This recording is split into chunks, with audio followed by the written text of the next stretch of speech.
Hey friends, we are going to continue on in Module 4, the continents, what makes the world fascinating.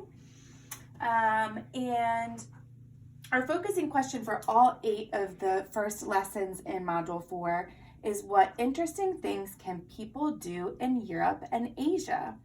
And today our content focus question is what is the setting of Ferdinand and some customs of Spain.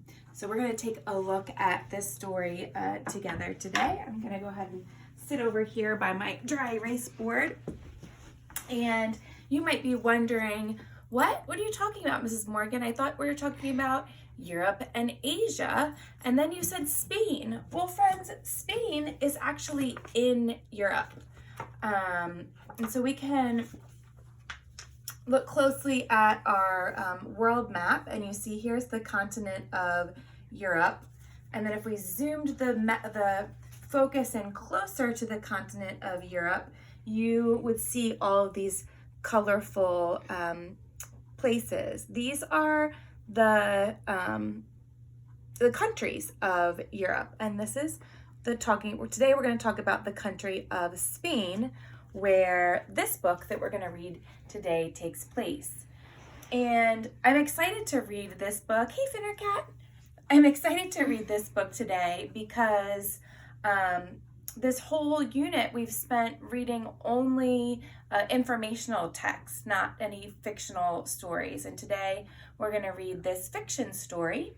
It's called The Story of Ferdinand by Munro Leaf. And there's a little thing here. It says this book is the inspiration behind Ferdinand the movie. Maybe you've seen Ferdinand the movie. And the drawings are by Robert Lawson.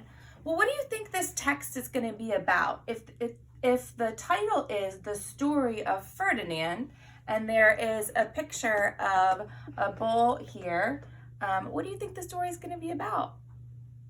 You're right, it's going to be about Ferdinand the bull. Let's read to find out more.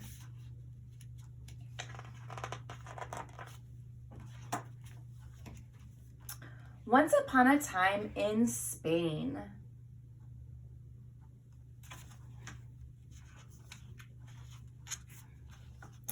There was a little bull named there was a little bull and his name was Ferdinand. All the other little bulls he lived with would run and jump and butt their heads together. That means that they would do this with their heads. That's something that bulls do. But not Ferdinand. He liked to just sit quietly and smell the flowers. He had a favorite spot out in the pasture under a cork tree.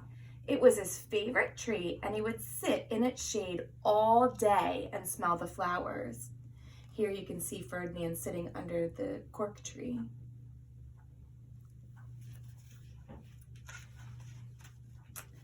Sometimes his mother, who was a cow, would worry about him. She was afraid he would be lonesome all by himself. Why don't you run and play with the other little bulls and skip and butt your head? Remember, that means when the bulls do this at each other. She would say, but Ferdinand would shake his head. I like it better here, where I can just sit quietly and smell the flowers. His mother saw that he was not lonesome, and because she was an understanding mother, even though she was a cow, she let him just sit there and be happy. As the years went by, Ferdinand grew and grew until he was big and strong.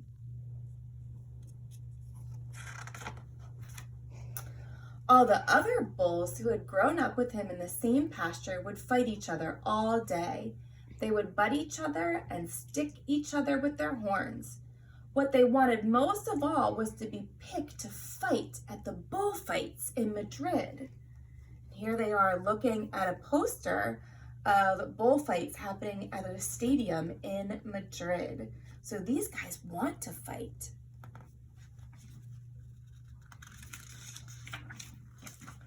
But not Ferdinand. He still liked to just sit quietly under the cork tree and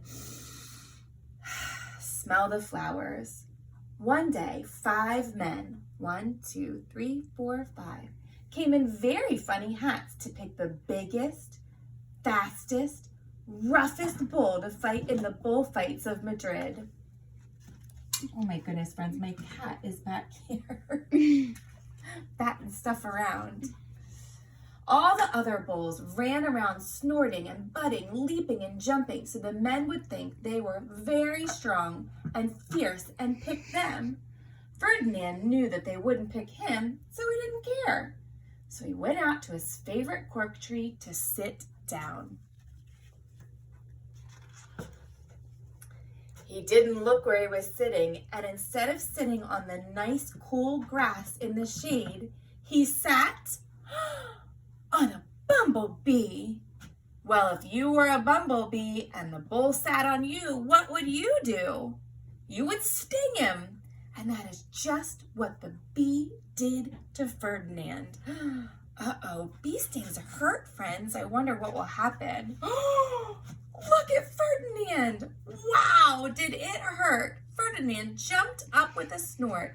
He ran around puffing and snorting and butting and pawing the ground as if he were crazy. Look at this cat, friends. Oh my goodness. Kitty cat, no. Oh my goodness. She's a bit crazy. The 5 men saw him and they all shouted with joy. Here was the largest and fiercest bull of all. Just the one for the bullfights in Madrid. So they took him away for the bullfight day in a cart. What a day it was! Flags were flying, bands were playing, and all the lovely ladies had flowers in their hair. They had a parade in the bull ring. First came the banderillos with long, sharp pins with ribbons on them to stick in the bull and make him mad. Next came the picadores, who rode skinny horses, and they had long spears to stick in the bull and make him even madder. Then came the matador, the proudest of all, and he thought he was very handsome and bowed to the ladies. And he had a red cape and a sword and was supposed to stick the bull last of all. Then came the bull, and you know who that was, don't you? Ferdinand. The cat was batting at a magnet. We're going to try to focus on the lesson, though. Okay. Thank you. They called him Ferdinand the Fierce, and all the banderillos were afraid of him, and the picadores were afraid of him, and the matador was scared stiff.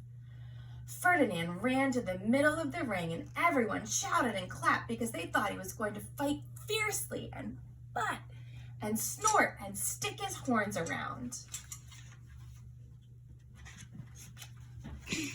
Oh my goodness, this crazy cat was trying to get this magnet. But not Ferdinand. When he got to the middle of the ring, he saw the flowers and all the lovely ladies' hair, and he just sat down quietly and smelled. He wouldn't fight and be fierce no matter what they did. He just sat and smelled. And the banderillos were mad, and the picadores were madder, and the matador was so mad he cried because he couldn't show off with his cape and sword. So they had to take Ferdinand home.